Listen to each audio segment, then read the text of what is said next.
यूं तो कितनी ही शामें और रातें देखी होंगी लखनऊ ने, पर जुलाई के 11वें दिन की वो रात सबसे काली थी।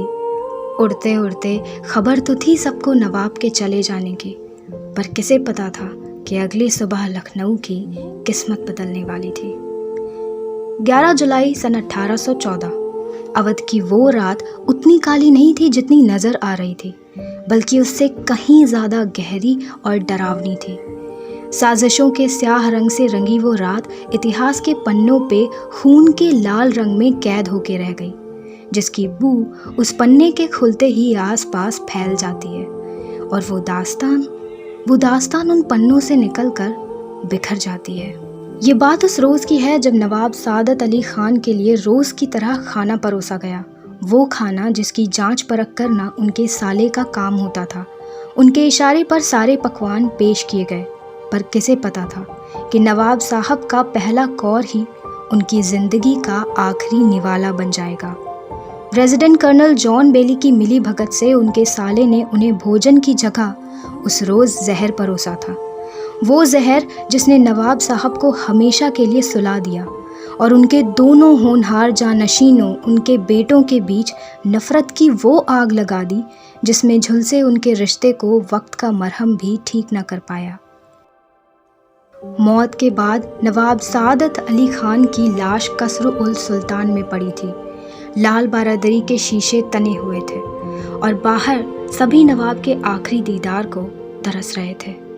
बाहर एक तरफ नवाब साहब के दूसरे नवाबजादे जनरल शमसुद्दौला नए नवाब बनने की खुशी में इतरा रहे थे, तो वहीं दूसरी तरफ साजिशों के माया जाल को अंधेरे में फैलाकर नवाब साहब के बड़े मिर्ज़ा वली अहद रफ़तुद्दौला अपनी पिता की मैयत के पास बैठकर रो रहे थे।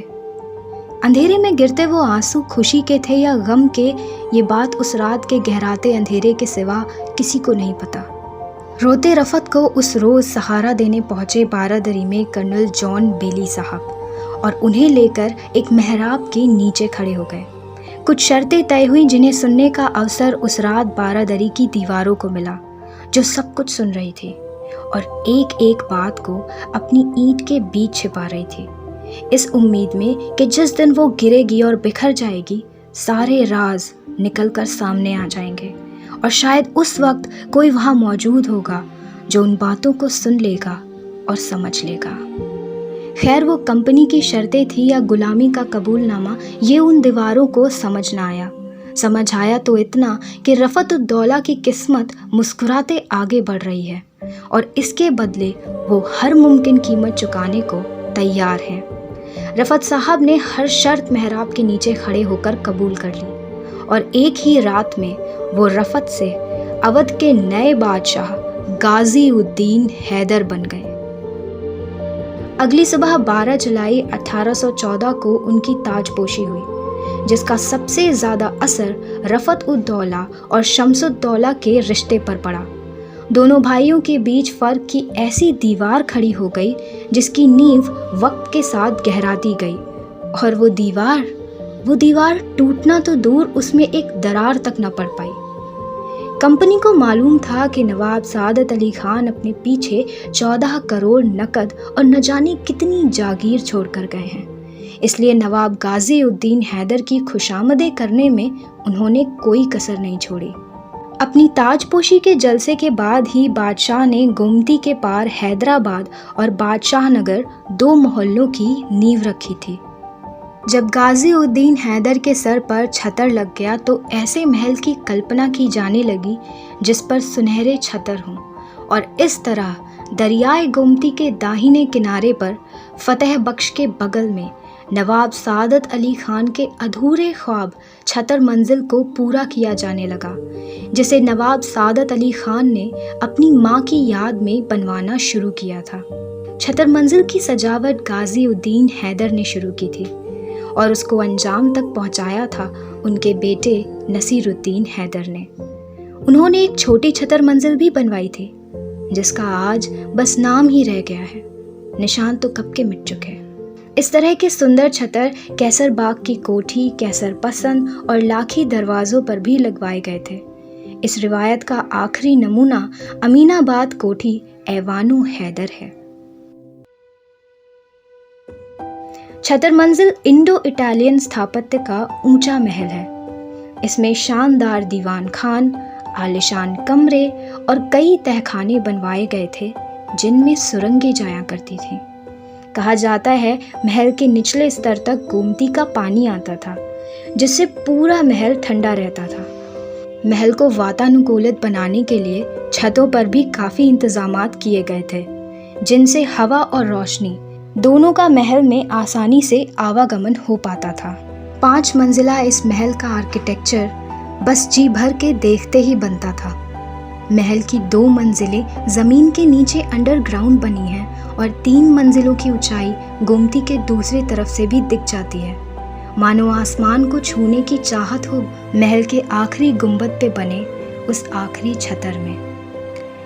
सिलसिलेवार मेहराबों से सजी इस आलीशान इमारत का नज़ारा गोमती से देखते ही बनता था, मगर अब उन मेहराबों और उन गुंबदों को हटा दिया गया है, जिससे छतर मंजिल का हुस्न छिन गया है। कभी जिसे विदेशी पर्यटकों ने गार्डन ऑफ डिलाइट कहा था, वहाँ आज कुछ पेड़ और जंगली घास के अलावा कुछ नज़र नहीं आता।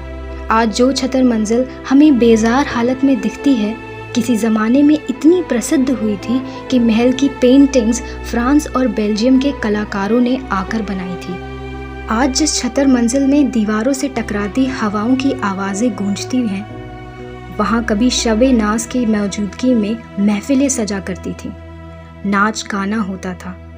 अंग्रेज़ अफसरों पर लखनऊ का इत्र छिड़ककर उन्हें गोटे सलमे के हार पहनाए जाते थे और बाहर आतिशबाजी का शोर गूंजता था। गाज़ी-उद-दीन हैदर के रुखसत होने के बाद नसीरुद्दीन ने महल को अपनी खास बेगमों का हरम बना लिया था।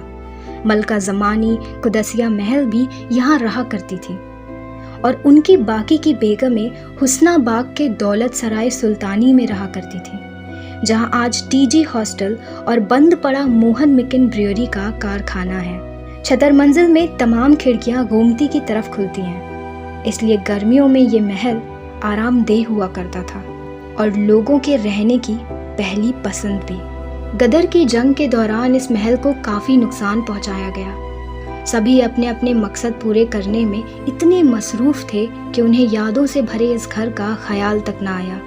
जंग के बाद बरतानिया हुकूमत ने महल पर कब्जा कर लिया और उसे एक वीराने में तब्दील कर दिया।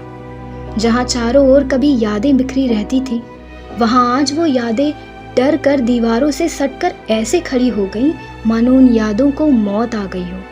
महल को बेआबरू करने की कोई कसर नहीं छोड़ी गई। गुंबदों पे लगे सोने के छतर में से सोना निकाल लिया गया।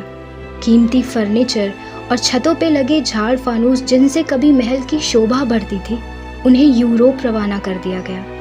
दीवारों पर लगी पेंटिंग्स हटाकर नए रंग से दीवारों को रंग दिया गया और छतर मंजिल में कम्युनिटी सर्विसेज क्लब और लाइब्रेरी खोल दी गई। इस क्लब में बड़े बड़े जलसे होने लगे और दीवारों से सटकर खड़ी उन यादों के बीच नई यादों ने अपनी जगह बनानी शुरू कर दी।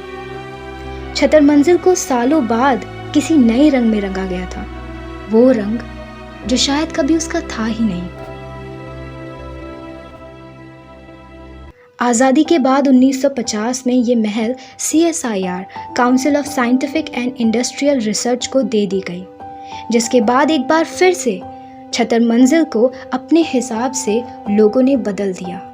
एक ख्वाब से घर, घर से पब्लिक क्लब, फिर रिसर्च सेंटर और अंत में एक अकेली खाली वीरान इमारत बनकर वक्त के साथ गुम जाने तक का सफ़र तय करना छतर मंजिल के लिए आसान नहीं था। कहते हैं ना कि हर घर की एक आत्मा होती है। वक्त के साथ छतर मंजिल के लिबास बदलते बदलते लोगों ने कब उसकी आत्मा को भी फाड़ कर फेंक दिया, ये बात कोई नहीं जानता। वो आत्मा जिसने तमाम यादों के सहारे खुद को सीकर छतर मंजिल की बेआबरू होती इज्जत को झांपने की कोशिशें की। भले ही वो महल को अपने आगोश में लेकर संभाल ना पाई हो, मगर उस आत्मा की कतरनों ने आज भी छतर मंजिल को इतनी उजाड़ हालत में भी बांधे रखा है। और हमने क्या किया? शतकों पुराने इस घर को, इस धरोहर को यूं ही वक्त की मार झेलने के लिए तन्हा छोड़ दिया? अपनी यादों में घुट घुट कर जीने के लिए छोड़ दिया?